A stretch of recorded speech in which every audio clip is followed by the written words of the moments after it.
tell us your testimony of what transpired that made you turn from Dino, the cold-hearted gangster, to Pastor Tone, the loving-hearted man of God, wife, children, a ministry, a pastor over a church. Let's get into that.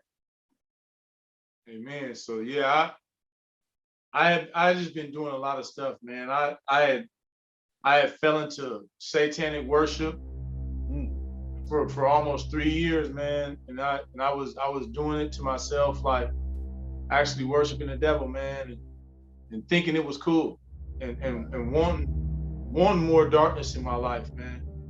And it got really bad, like after my dad was murdered. You know, I was really crushed by it, man. I was a little older, you know.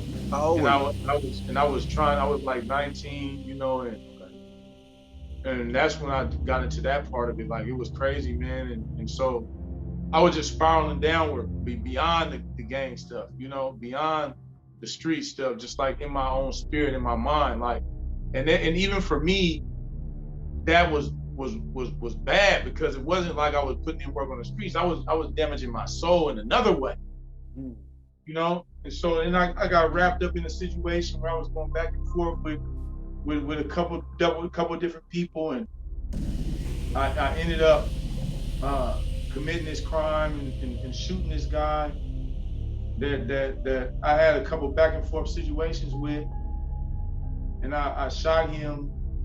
He survived. I eluded capture for a couple months, and then with a few people kind of placing me at the scene, and then somebody saying, yeah, I seen him do it, I ended up being arrested. But not before I was arrested with guns 2 times. In between that time, I was beat up by the police and arrested with a gun. I bailed out, then I got arrested with another gun, and for the shooting a couple weeks after that. And so it was June 2001 when I was arrested for the shooting crime and for another firearm on the side. And so I was sitting in there. I've been in there about a month. I was locked up for about a month. They're building evidence on me. I just felt like my life was gonna be over. I knew I was going to at least do some time. I knew that. I knew I wasn't coming out of this without doing at least 10 years. I'm doing some time, right? That's what I believe. And so I wasn't thinking about God or good or anything like that. I was thinking about, I'm gonna go to the yard, I'm gonna be holding it down, I'm gonna stay in the hole, I'm gonna be fighting, checking cats, banging in prison. That's how I viewed it. I was preparing myself for that. And I actually thought it was gonna be cool. I was glorifying it in my own mind. Like, yeah, you know, I'll get some visits, you know what I'm saying? Holler at the homies through letters, do some collect calls. I grew up with people making collect calls. So I thought that it was like, okay, that's like a sign, like you kind of arrived, like you an OG, like, you know. I was really deceived, man. And I was sitting in this room, in this cell, and then somebody had left a Bible in my room. And I said, man, I'm gonna get this Bible out of here later. That's what I said to myself when I get an opportunity to go out on my walk time, whatever, day room. And so I left the Bible in there, and I was looking out the door, watching the officer do count. And then he went on his lunch break and left the unit. And all of a sudden, I just went and grabbed the Bible. I went and picked it up, and I opened the Bible to Romans chapter 8 and started reading as loud as I could. And I kept getting louder and louder. And I could hear the people in the other cells like whispering and saying, wait a minute, you hear that? You hear that? They're like, shh, shh, shh. And they started listening. And I started talking louder, and I was telling them they needed to change their lives, and enough living in the flesh, enough living wrong, and it's time to do the right thing and give your life to God. And I hadn't even changed my life. And so I'm basically preaching a sermon and reading the scriptures in the cell, pacing back and forth, shouting through the vents, through the door. And after doing this for like 25 minutes, man, I put the Bible down and sat on the bunk. And I said, what was that? Like, it blew my mind. Like, what just happened? Wow. And that day, I didn't even pray. Like, I didn't even say, Lord, come into my life. I just was tripping out about it. Right. I had a visit with my mom, like, the next day. And I told her about it. And she said, that's the Spirit of God. God is coming for you. Like, Right. and I was like, okay. And I didn't even quite fully buy it. Right. So it was like a trip. And so I thought back to the time when I got tapped on the shoulder, and it helped me avoid being killed, right? Right. And then I remember walking down the street, 1 o'clock in the morning, nobody's outside, and I turned a corner and I felt a big tap on my shoulder, like really, really hard, like it's an emergency. I had on a thick down coat, puff coat, and I looked behind me and nobody was standing behind me.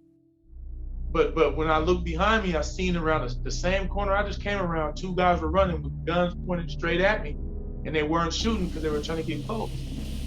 And when they see me make a double take and see them, when I started to run, they started shooting at me, and bullets were hitting the fence right next to my head, wood. I could see the wood chips flying out in front of my face, literally.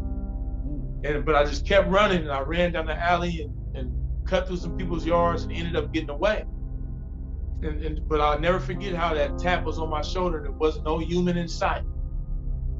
And I thought back to that when I was in my cell, and then I got transferred out to the other institution, and like my second night there, man, I woke up in the middle of the night, and I was having it was almost like a dream. I was seeing all the things I had done wrong in my life, the bad decisions, the people I hurt, the people I knew that I broke their hearts, man. I did wrong. I was thinking about females I did wrong, people I had beef with and had problems with and issues with, the way I hurt my mom by living how I was living, and then my daughter and how I hurt her by going to prison and I left her out there without me.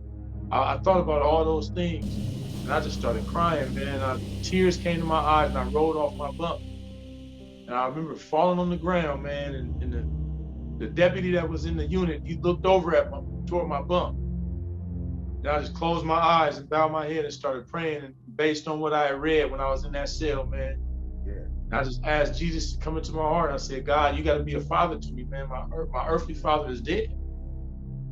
You know, and I said, come just save me, man. Get this anger and hate out of my heart. Get the violence out of my heart. Take the bad language out of my mouth. I need you, you know? And I begged God to come into my life and just forgive me for my wrongs and save me.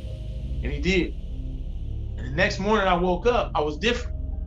I was talking different. I wasn't cussing. I wasn't being that way. I didn't want to do nothing to do with gangs. I was just a different person. People were looking at me in the unit like I was my own twin brother or something. They're like, who is this dude? Just last night, he was acting like this. And they didn't see me go to like a Bible study or to a church service or anything. They just seen me change. And so it blew everybody on the unit away. And I started having Bible studies, prayer groups. And before I knew it, we were like 60 people prayer groups. Wow. 40 people Bible study groups, taking up all these tables. And they started tripping on me and saying, we got to put numbers on the amount you can have at a table. Right. They started doing that four people to a table stuff right around that time. And I don't know if they did it because of me, but they acted like they did it because of me. Right. And what I was doing. And so there were just a lot of stuff, man. And my life was different from that point on. You know, I wasn't a gang member anymore. I was brand new.